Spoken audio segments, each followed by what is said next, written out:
अस्सलामुअलैकुम dear students, उम्मीद करता हूँ आप खैरियत से होंगे। एक मरतबा फिर ऑनलाइन क्लासेस के सेशन पे यहाँ मौजूद हैं। शुरू अल्लाह के नाम से, starting with the name of almighty Allah who is most merciful and beneficent. The topic of our lecture is homeostasis. आज जो लेक्चर हम लोग डिस्कस करेंगे वो हमारे पास यूनिट नंबर 2, आपकी बुक का यूनिट 2, उसका पहला टॉपिक होम्योस्टेसिस। इसका आज हम लोग सिर्फ इंट्रोडक्शन देखेंगे कि व्हाट इज़ होम्योस्टेसिस, होम्योस्टेसिस का इंट्रोडक्शन। और इस टॉपिक को पढ़ने के बाद आप लोग आएंगे ऑब्जेक्टिव्स की तरफ कि हम लोग इसको डिस्कस क्यों कर रहे हैं। तो जब ऑब्जेक्टिव्स की तरफ आएंगे तो सबसे पहले एग्जाम ओरिएंटेड ऑब्जेक्टिव्स में this topic will clear your MCQ, your short question and as well as your long question. Which type of short and long question we will discuss in lecture.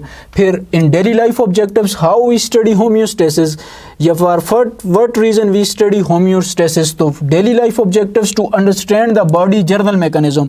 After studying या after this lecture you will able to know how our body controls our temperature, our level of salt and water inside our body। चलते हैं homeostasis की तरफ। तो term homeostasis का मतलब क्या है आपके पास? होम्योस्टेसिस का मतलब होता है आपके पास मेंटेन करना, टू मेंटेन कंडीशंस। अब क्वेश्चन ये राइज होता है कौन सी कंडीशंस। तो चलते हैं जर्नल टर्म्स की तरफ। हर ऑर्गेनिज्म, एवरी ऑर्गेनिज्म, हर ऑर्गेनिज्म को अपनी लाइफ में 2 टाइप्स ऑफ एनवायरनमेंट फेस करना पड़ते हैं। कौन कौन से 2 टाइप्स ऑफ एनवायरनमेंट? एक होता है outer environment and next one is a internal environment. मैं आउटर एनवायरनमेंट को भी फेस करूंगा और इंटरनल एनवायरनमेंट को भी। आपकी बॉडी का आउटर एनवायरनमेंट भी होगा और इंटरनल एनवायरनमेंट भी होगा। सो एवरी ऑर्गेनिज्म, आइदर वो आपके पास माइक्रो ऑर्गेनिज्म है और आपके पास मल्टी सेलुलर कम्प्लेक्स ऑर्गेनिज्म है। हर ऑर्गेनिज्म अपनी लाइफ में इन 2 टाइप्स ऑफ एनवायरनमेंट को फेस करेगा। और इस आउटर एनवायरनमेंट की ये एबिलिटी होता है कि ये कॉन्टिन्यूसली आपके पास क्या होते हैं जी, ये एनवायरनमेंट कॉन्टिन्यूसली आपके पास चेंज होते हैं। कैसे चेंज होता है? लेट्स सपोज मैं इस टाइम रूम के अंदर खड़ा हूँ। रूम के अंदर मैं जब खड़ा हूँ तो जो टेम्परेचर है, लेट्स सपोज इस टाइम वो रूम का है जी 20 डिग्री सेंटीग्रेड।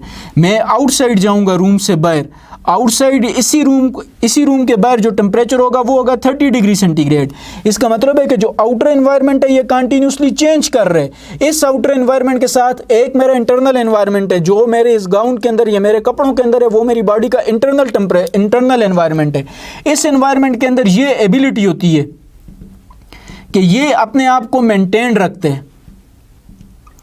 ये अपने आप को क्या रखेगा? मेंटेन रखेगा। कैसे मेंटेन रखेगा? ये अपने आप को मेंटेन रखेगा bye change in external environment. कि आपके एक्सटर्नल एनवायरनमेंट के अंदर जो चेंज आएगी उस चेंज के अकॉर्डिंग ये अपने इंटरनल एनवायरनमेंट को मेंटेन रखेगा।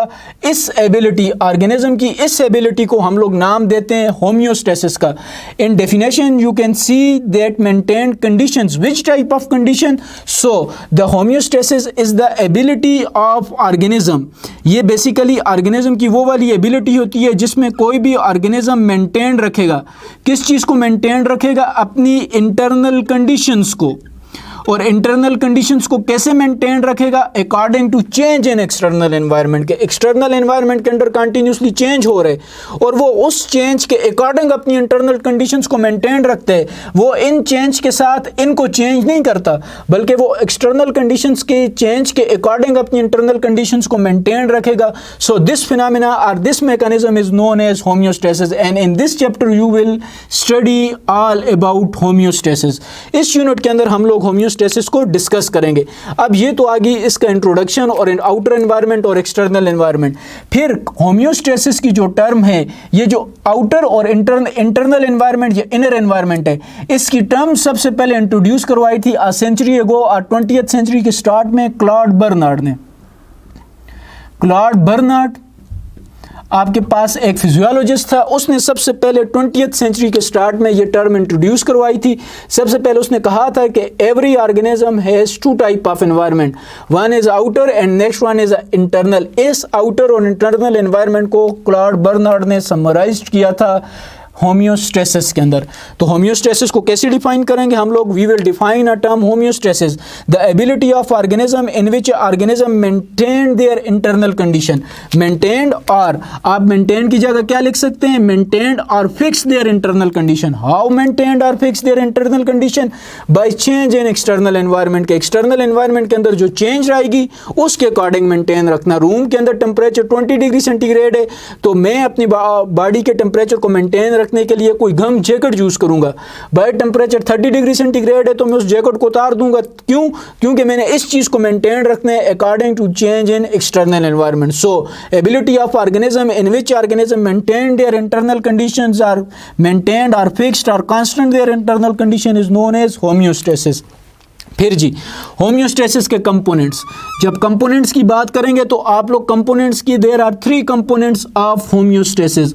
होम्योस्टेसिस के 3 कंपोनेंट्स होते हैं। कौन कौन से 3 कंपोनेंट्स होते हैं होम्योस्टेसिस के? जो पहला कंपोनेंट होगा that component is known as osmoregulation, next component is known as thermoregulation and last one component is known as excretion. So there are 3 components of homeostasis. Which one? Number 1 is osmoregulation. We will discuss thermoregulation and excretion. These are the 3 different components of thermoregulation. And osmoregulation we will discuss both in plants and as well as in animal. Similarly, thermoregulation we will discuss about plants and animal. Last one we will discuss about plants and animals.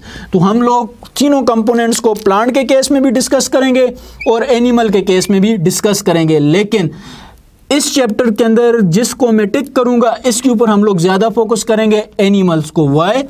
Thermoregulation भी animal का short और long question इसी unit में से, osmoregulation का भी and excretion का भी, जिसमें आपके पास आता है discuss the structure and function of nephron. So excretion, thermoregulation and osmoregulation, these are the 3 components of term homeostasis. Discuss करते हैं ऑस्मोरेगुलेशन क्या होते हैं। First of all we will discuss osmoregulation. जब ऑस्मोरेगुलेशन की बात करते हैं तो osmoregulation, the term osmoregulation is derived from 2 words. Which one 2 words? एक आ गया आपके पास osmo, and osmo means solute, regulation mean maintained. What do you mean by solutes? The solutes mean salt plus water. So ability to maintain the level of salt and water of organism या body is termed as osmoregulation. First component is osmoregulation. How we define a term osmoregulation? The term osmo means solute and solutes mean salt plus water. Regulation mean maintain. So Love's की etymology से you can derive the definition. The ability we will discuss. The ability is a basically homeostasis. So osmoregulation is a component of homeostasis. So ability to maintain the level of salt and water of body. Let's suppose the body, the structure and the functional unit of body is cell. So we can say this cell having a 5% of salt and 70% of H2O, S and H. So this cell is about homeostasis के ये वाला cell जो है ये आपके पास homeostasis में पड़ा हुआ है। अब ये इस सेल का कंपोनेंट है, एबिलिटी होगी कि ये अपने अंदर इस लेवल को हर टाइम मेंटेन रखेगा। अब let's suppose due to any factor, किसी भी फैक्टर की वजह से इस सेल के अंदर साल्ट हो गया 4%, वाटर हो गया 65%।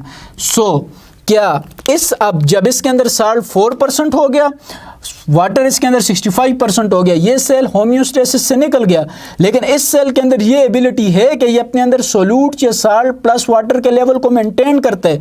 सो ये तो या एक्टिव ट्रांसपोर्ट से साल्ट और वाटर को अपने अंदर लेके आएगा और दोबारा कौन से मैकेनिज्म में जाएगा? होम्योस्टेसिस में, ताकि आपकी बॉडी के ऊपर किसी किस्म का कोई भी इफेक्ट ना पड़े। So the term osmoregulation means to maintain the level of solute और to maintain the level of salt and water और ability to maintain the level of salt and body inside the body, and we have discussed this phenomena with the help of this one example. And the next component of homeostasis is, और जो second component है homeostasis का component number 2, that one is known as a thermoregulation. अब similarly, you can derive the definition of thermoregulation from its etymology. Thermo, the thermo means heat और thermo means temperature. कि thermo का मतलब क्या है आपके पास? temperature और heat, and regulation means maintain. So derive, you can easily derive the definition of thermoregulation. So how we derive the definition of thermoregulation? The ability, organism की ability, जिसमें वो क्या करेगा आपके पास? The ability of organism in which organism maintained, वो किस चीज़ को मेंटेन रखेगा? मेंटेन इट्स बॉडी टेम्परेचर, वो अपने बॉडी टेम्परेचर को मेंटेन रखेगा. And we will discuss this phenomena और this type from a simple example that our body temperature air और बॉडी टेम्परेचर ऑफ ह्यूमंस, हमारा जो बॉडी टेम्परेचर है वो है जी 37 डिग्री सेंटीग्रेड, और हमारे अंदर ये एबिलिटी है कि we can maintain our body temperature up to 37 Celsius degree centigrade और 37 डिग्री सेंटीग्रेड. लेट्स सपोज मैं कहता हूं इस रूम के अंदर जो टेम्परेचर है वो 20 डिग्री सेंटीग्रेड है, और मेरी बॉडी का जो टेम्परेचर है वो है जी 37 डिग्री सेंटीग्रेड. अगर हमारे अंदर ये एबिलिटी ना होती कि हम अपने बॉडी टेम्परेचर को मेंटेन रखते, सेल के अंदर चीज़ ज़्यादा है, ये स्किन सेल है, इधर टेम्परेचर 37 है, जिधर मैं खड़ा हूँ तो टेम्परेचर 20 है, क्या होता? डाइफ्यूजन, हीट अंदर से ये इंटरनल से किधर लास्ट होती? आउटर एनवायरनमेंट में, और हम अपने बॉडी टेम्परेचर को मेंटेन न रख सकते, जिसकी वजह से क्या होता है कि हर टाइम हमारा बॉडी टेम्परेचर चेंज होता.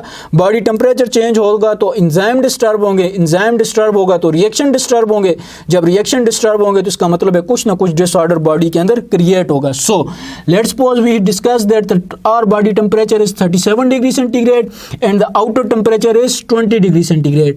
स्टिल आवर सेल्स, जो हमारे सेल्स हैं वो डाइफ्यूजन नहीं करते. क्यों? Because of thermoregulation. अब आए जी इलाक मैकेनिज्म की तरफ. एक और एग्जांपल देखते हैं. हमारे बॉडी टेम्परेचर है 37, आउटर एनवायरनमेंट का टेम्परेचर है 40. अब क्या है? बाहर टेम्परेचर ज्यादा है, अंदर टेम्परेचर कम है, फिर कौन सा मैकेनिज्म होना चाहिए? डाइफ्यूजन. फिर नहीं होता डाइफ्यूजन. क्यों? क्योंकि हमारे अंदर कौन सी एबिलिटी है? थर्मोरेगुलेशन. तो इस थर्मोरेगुलेशन की वजह से हम लोग कहते हैं कि हमारे अंदर ये एबिलिटी है जिसकी वजह से हम लोग अपने बॉडी टेम्परेचर को मेंटेन रखते हैं. लास्ट वन कंपोनेंट इज जो लास्ट कंपोनेंट है वो कौन से? Third component. Third component is known as excretion. अब एक्सक्रीशन क्या होता है? सबसे पहले एक्सक्रीशन को हम लोग नाम देते हैं रिमूवल का. अब रिमूवल क्या है जी? डेफिनेशन की तरफ आएँ. जब डेफिनेशन की तरफ आते हैं तो डेफिनेशन से पहले भी आपको एक टर्म का पता होना चाहिए. आपने 9th में पढ़ा होगा मेटाबॉलिज्म. अब मेटाबॉलिज्म क्या है जी? सम ऑफ ऑल रिएक्शन, जितने भी रिएक्शंस. अब सम ऑफ आर रिएक्शंस के नतीजे में हमेशा दो प्रोडक्ट्स बनती हैं, एक यूजफुल और जो दूसरी प्रोडक्ट बनेगी वो होगी आपके पास हार्मफुल. अब जी यूजफुल को तो हमारी बॉडी क्या कर देगी जी? इस यूजफुल को हमारी बॉडी यूज करेगी.